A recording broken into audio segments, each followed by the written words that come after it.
Hi, I'm Charles Emmons with JTech. Today we're going to do a compression check on a 5.3 liter Chevy motor. Next, we will disable the fuel system by pulling the relay.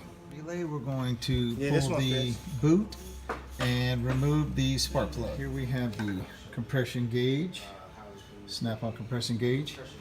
It is connected via this line all the way into the cylinder. All right, and that's going to give us our pressure as we turn the motor. 3, 2, 1.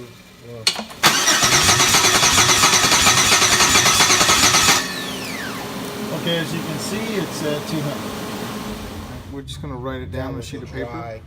Okay, we're going to add a little oil into the cylinder for the next test, which is called a wet compression test. During the wet compression check, if the number goes up, that means the piston seal is suspect.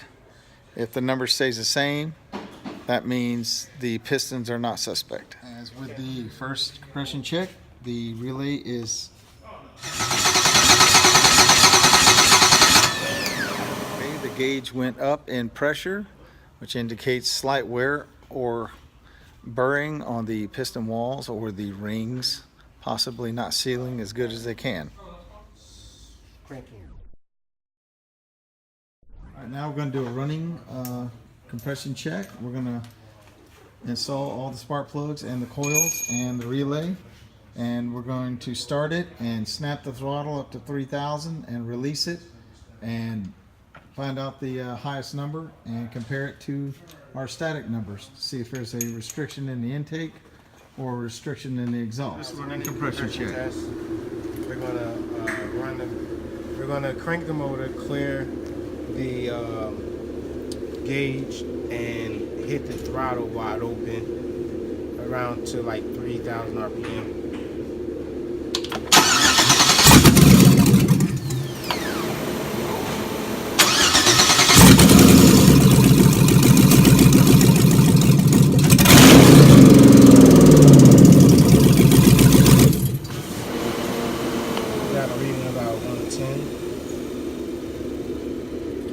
Yeah.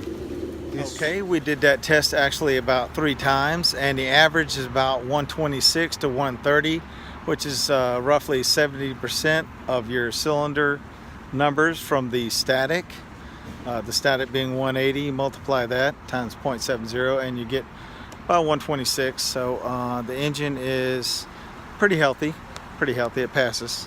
Okay, after the test, if the number is higher than the static number of 180, it means a possible blockage in the exhaust system, the valves or the catalytic converter maybe.